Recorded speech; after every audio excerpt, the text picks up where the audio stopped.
you brought up Carlos Adames, and I don't think anybody has ever doubted Carlos Adames' skills. Carlos Adames is definitely a sharp fighter. He's a very good boxer.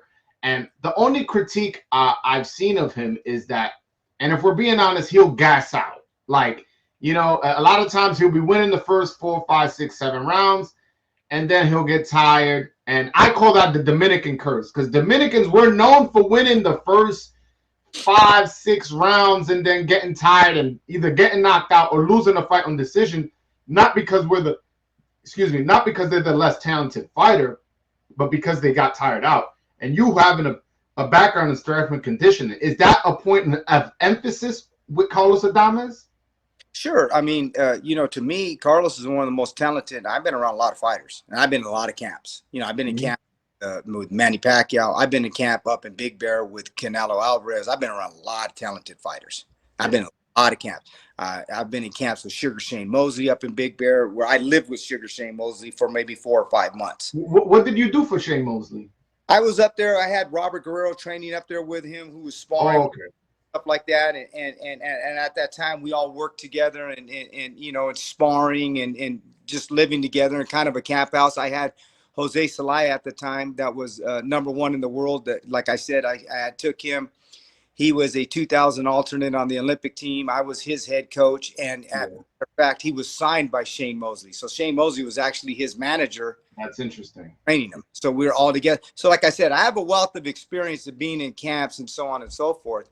And to me, Carlos Adames has got to be probably the most talented fighter that I've ever been around, and I've been in camps with James Toney, with Casamayor. Whoa. So you're saying he's more talented than James Toney? No, I'm not saying he's more talented than James Toney, but he's probably one of the most talented fighters I've ever been around. I'm saying meaning that you have an involvement in at that level of talent. Now, is he going to fulfill the level of talent? I don't know. That's only up to him and what his work ethic is. Does he have the ability to be like that? There's no two ways about it. I watched him. I was running him with Caleb Plant when he was sparring with Caleb Plant. I was the head coach in those sparring sessions there when we were over at City Boxing, and I've seen him in with a wealth of guys. Now it's going to come down to what is he willing to do and work ethic wise. So obviously we have a guy that lost to Texera, right? But this same guy that goes out and beats Devinchenko, in my estimation, who beat Triple G, he beat Danny Jacobson. He gave Charlo all he could handle. And Carlos, in my estimation, we had got together for about 6 weeks. That's the first time I was hired to start working with him. And when I started working with him, and I remember getting to the fights before the fights, and everybody thought, oh, he's going to win. Just what you said, he's going to win the first 4 or 5 rounds. And then he's going to gas out. And Devinchenko, and there was a couple promoters that actually thought, and told me point blank to my face that Devinchenko is going to stop Carlos. And Carlos was a 5-1 underdog. And I says, well, it ain't happening tonight, because I know he's in condition. I know he's prepared for this fight. I brought him in. He lived with me. We lived together.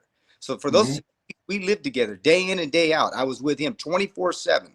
And I says, if he's in shape, he's winning that fight. And that's and I'll tell you this right now. David Brown, who I work with, who trains with Ronnie Shields. And remember, I had Erzlanda Lara, because I managed Lara for the majority of his career. And I've also been in Lara's corner for the majority of his career. And so Ronnie Shields, who trained Lara, trained the Charlos. And so I've been in many camps with them, seen many sparring sessions. Carlos Adames in shape, I'm confident, take it to the bank. He beats Charlo.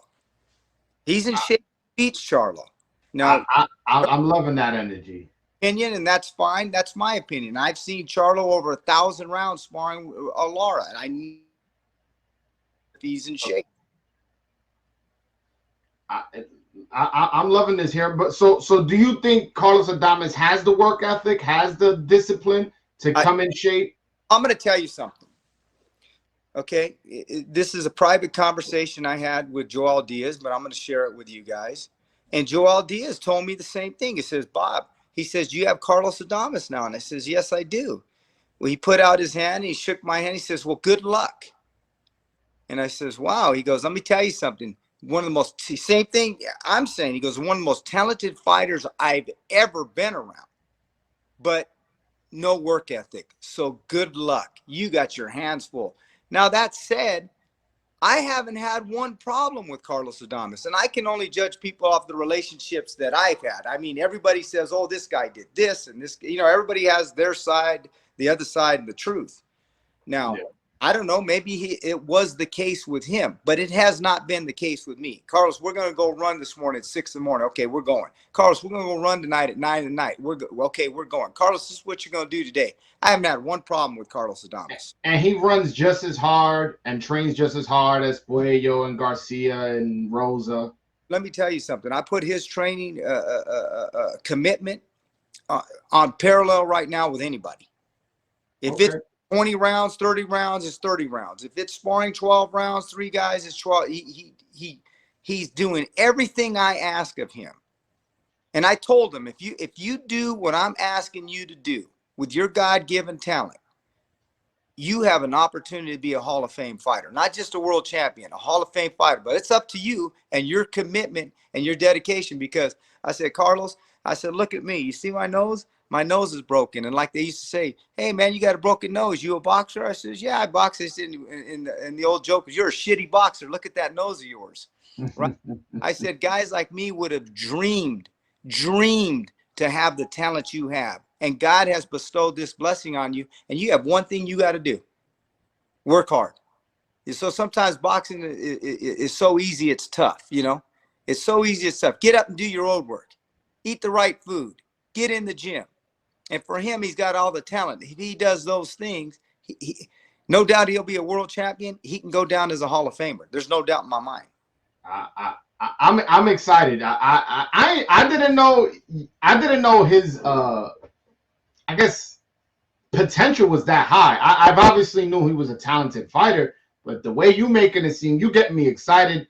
He's saying he has Hall of Fame potential. He's as good as any fighter you've been around, and you've been around James Toney and Shane Mosley and Robert Guerrero and Joel Casamayor. This is very, very exciting stuff. Yeah, I managed Lara most all of his career. I've been in Lara his entire career in his corner with Lara. And I'm telling you right now, he's as good as it gets.